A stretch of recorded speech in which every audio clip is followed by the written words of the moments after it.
Hello friends, मैं हूँ श्वेता खरबंदा और आप देख रहे हैं हिंदी की पाठशाला, जिसमें आज हम संज्ञा के बारे में पढ़ेंगे। किसी भी व्यक्ति, वस्तु, स्थान, प्राणी और भाव आदि के नाम को संज्ञा कहते हैं। दुनिया में हर व्यक्ति, वस्तु, प्राणी, स्थान, भाव आदि सभी को हम क्या करते हैं, नाम से पुकारते हैं। इस दुनिया में हर चीज़ यानी हर वस्तु हो का कोई ना कोई नाम ज़रूर होता है। जैसे हम वस्तु देखते हैं या उसके रूप की रचना को जानते भी हैं, लेकिन उसका नाम ज़रूर पुकारते हैं। सभी के रूप के क्या होते हैं, नाम होते हैं। तो आपको एक उदाहरण से हम आपको समझाते हैं। जैसे कि आप स्कूल के लिए तैयार हो गए हैं और मम्मी ने आपको दूध का गिलास दिया। जब आपने दूध पिया तो आपको दूध पीकर फीका लगा। आपने माँ को कहा चीनी। अब नाम से माँ तुरंत समझ गई कि चीनी लेकर आ गई। नाम हमारे लिए कितना महत्वपूर्ण रखता है, यही हमको नाम जो है वो संज्ञा कहलाता है। अगर हम दूध के स्थान पर किसी और चीज़ को बोलते ये है या वो, तो क्या उस चीज़ को हम समझ पाते? नहीं। इसलिए हमारे लिए नाम कितना महत्व रखता है वो बहुत ज़रूरी है। तो नाम ही क्या कहलाते हैं, हमारी संज्ञा कहलाता है। तो हम पहले देखते हैं व्यक्तियों के नाम। महात्मा गांधी हैं, प्रेमचंद्र हैं, उदित नारायण हैं, लता मंगेशकर है। ये सब व्यक्तियों के नाम हैं। इनमें हमारे नाम भी आ सकते हैं, रीना है, रमेश है, श्रेय है आदि। अब दूसरा आता है जैसे वस्तुओं के नाम।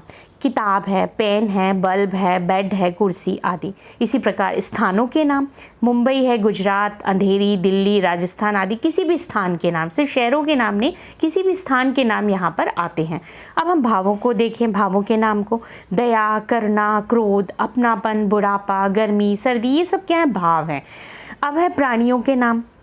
गाय है, भैंस है, घोड़ा है, हाथी है, शेर है आदि। ये सब प्राणियों के नाम हैं। अब आगे देखते हैं गुणों के नाम। ईमानदारी है, सच्चाई है, होशियारी, ये सब क्या है, गुण हैं, उनकी क्वालिटीज़ हैं।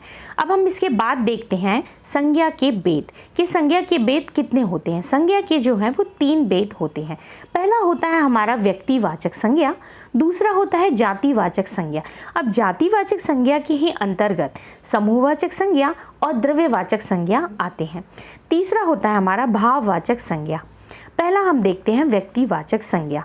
कोई संज्ञा शब्द किसी विशेष व्यक्ति, वस्तु, स्थान अथवा प्राणी का बोध कराते हैं, उन्हें हम व्यक्तिवाचक संज्ञा कहते हैं। जैसे कि 2 बैलों की कथा जो है वो प्रेमचंद्र जी की कहानी है। तो यहाँ पर प्रेमचंद्र जी का हमने क्या बताया है, व्यक्ति के बारे में बताया, इसलिए ये व्यक्तिवाचक संज्ञा है।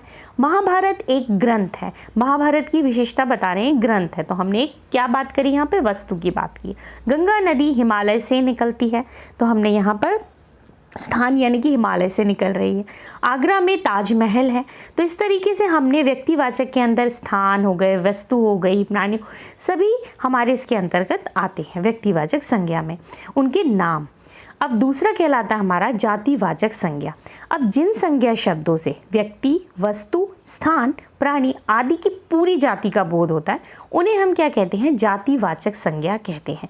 जैसे कि गाय घास चर रही है। अगर हमारे घर में कोई गाय है तो हमने अगर उसका कोई नाम रखा है तो हम उसे नाम से पुकारते हैं। लेकिन जब हम कहीं गाय को देखते हैं बाहर तो हम बोलते हैं कि गाय क्या कर रही है, घास चर रही है। तो हमने यहाँ पर एक गाय को किसके रूप में बता रहे हैं, जातिवाचक, मतलब गाय जो है वो सभी गायों के लिए प्रयोग होता है। इसी प्रकार बंदर कूद रहे हैं, बच्चों ने पौधे लगाए हैं। कोई भी बच्चा हो सकता है जिसने वो पौधे लगाए हैं। चिड़िया चहचहा रही हैं, तो कोई भी चिड़िया हो सकती है। तो ये सब जो है वो किसके अंतर्गत आए, हमारे जातिवाचक संज्ञा के अंतर्गत आते हैं। अब जातिवाचक संज्ञा के 2 और भेद होते हैं जो हमने अभी आपको ऊपर बताया। एक तो द्रव्यवाचक संज्ञा और दूसरा होता है हमारा समूहवाचक संज्ञा।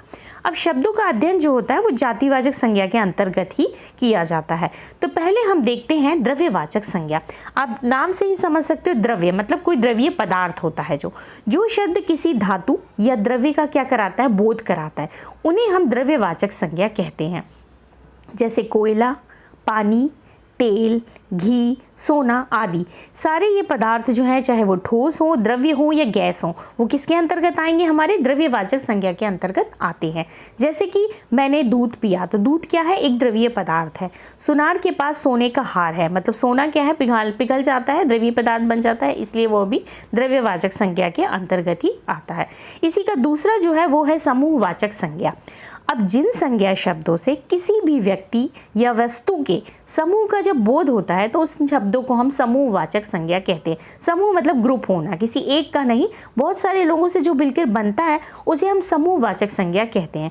कैसे, देखिए, सेना जो होती है वो कोई एक नहीं होती। जब बहुत सारे सैनिक इकट्ठे होते हैं तो हम बोलते हैं एक सेना तैयार हो गई है, तो वो सेना कहलाती है। भीड़, जब बहुत से लोग इकट्ठे हो जाते हैं तो हम कहते हैं कि भीड़ इकट्ठी हो गई है, या किसी ने अपना झुंड बना लिया है, दल बना लिया है, समूह है। तो ये सारे जो शब्द हैं वो किसके अंतर्गत आते हैं? समूहवाचक संज्ञा के अंतर्गत आए, क्योंकि ये कोई अकेला नहीं है इसीलिए। जैसे कि सैनिक जो है वो सीमा की रात दिन रक्षा कर रहा है। अब सैनिक एक अकेला तो नहीं है जो रात दिन रक्षा कर रहा है, बहुत सारे सैनिक इकट्ठे हैं, लेकिन हम क्या बोलते हैं उन्हें? सैनिक जो है वो सीमा की रात दिन क्या कर रहे हैं? रक्षा कर रहे हैं। तो इस तरीके से ये क्या बना हमारा? समूहवाचक संज्ञा के अंतर्गत आए। अब इसका जो तीसरा भेद है वो है भाववाचक संज्ञा। तो वो देखते हैं कि संज्ञा शब्दों से किसी के गुण हो गए, दोष, धर्म अथवा अवस्था का जब बोध होता है तो उन्हें हम भाववाचक संज्ञा कहते हैं। मतलब भाव, फीलिंग जो होती है हमारी वो, जैसे कि बचपन है, फिर बुढ़ापा आया, जवानी आया, ये क्या है? हमारी अवस्थाएं हैं। मोटापा है, ये किसी की क्वालिटी हो गई, किसी का गुण हो गया, मिठास, वो बहुत मीठा बोलता है। क्रोध होना, किसी से प्रेम करना, किसी से घृणा करना, वो एक पशुता हो गया है, या उसके अंदर मित्रता है, या उसकी उससे मित्रता है। तो ये सारे जो भाव हैं, ये सारे शब्द किसके अंतर्गत आएंगे? हमारे भाववाचक संज्ञा के अंतर्गत आते हैं। आइए इनके उदाहरण देखते हैं। बुढ़ापा जो है वो क्या है? सभी को आता है। मेरी जो है वो रमेश के साथ कैसी है? गहरी मित्रता है। अब क्या होता है, कई बार हम व्यक्तिवाचक संज्ञा का तो प्रयोग करते हैं, लेकिन वो जातिवाचक संज्ञा के रूप में हो जाता है। कैसे? तो इस कन्फ्यूज़न को दूर करने के लिए हम आपको कुछ उदाहरणों से समझाते हैं। जैसे कि हमने एक उदाहरण दिया है कि आज देश को भगत सिंहों की आवश्यकता है। अब भगत सिंह क्या है? भगत सिंह किसी व्यक्ति का ही नाम है ना। अब हम बात करते हैं कि हमें क्या करना है? जय चंदों से बचकर रहना है। अब जय चंदो क्या है? किसी का नाम है। इसी प्रकार आज भी देश में रावणों की कमी है। तो ये जो सारे शब्द हैं हमारे, भगत सिंह हो गए, जय चंदो हो गए, रावण हो गए, ये सब क्या है? हमारी व्यक्तिवाचक शब्द हैं। लेकिन इनका प्रयोग किस लिए हो रहा है? जातिवाचक संज्ञा के रूप में। क्यों? क्योंकि आज देश को क्या बोल रहे हैं वो कि भगत सिंहों की आवश्यकता है। मतलब वो जो भगत सिंह है, जो देशभक्त हैं, मतलब वो ये कहना चाह रहे हैं कि जैसे भगत सिंह ने देश के लिए अपना को कुर्बान किया है, वैसी देशभक्ति आज लोगों में होनी चाहिए। इसीलिए ये कैसा वाक्य बना हमारा? जातिवाचक के अंदर। इसी प्रकार दूसरा वो बता रहा है कि हमें जय चंदों से बचकर रहना चाहिए। अब आप कहेंगे कि जय चंदो तो एक व्यक्ति का नाम है, लेकिन ये जातिवाचक दर्शा रहा है। तो इसे भी आप देखिए, जय चंदो एक हमारे लिए देशद्रोही है, तो वो इसलिए कह रहे हैं कि हमें ऐसे देशद्रोहियों से बचकर रहना चाहिए। वो देशद्रोहियों के लिए हमें संदेश दे रहे हैं। इसी प्रकार तीसरा बोल रहे हैं कि आज भी देश में रावणों की कमी नहीं है, मतलब बुराइयों की कमी नहीं है, क्योंकि रावण ने क्या किए? बुरे कर्म किए। तो इसलिए उस वाक्य में हम ये दर्शा रहे हैं कि रावणों की कमी नहीं है, मतलब उन बुराइयों की कमी नहीं है, मतलब उस जाति को दर्शा रहे हैं। मतलब व्यक्तिवाचक होते हुए भी वो क्या बता रहा है? हमें जातिवाचक संज्ञा को दर्शा रहा। इन शब्दों को आप गौर से पढ़ें व वाक्यों को देखें, आपको बिल्कुल क्लियर हो जाएगा कि ये कौन सी संज्ञा के अंतर्गत आता है। अब इसी प्रकार हम आपको दूसरे तरीके से भी समझाते हैं। कभी कभी क्या होता है, जातिवाचक संज्ञा शब्द का प्रयोग तो हो रहा है, लेकिन वो व्यक्तिवाचक संज्ञा के रूप में हो रहा है। वो कैसे? देखिए, जैसे कि शास्त्री जी ने हमें जय जवान जय किसान का नारा दिया है। अब हम यहाँ पे क्या कर रहे हैं? शास्त्री जी ने हमें क्या किया है? जय जवान जय किसान का नारा दिया है। शास्त्री जी जो कि एक नेताजी शब्द है, और हम बताते हैं कि ये जातिवाचक संज्ञा है।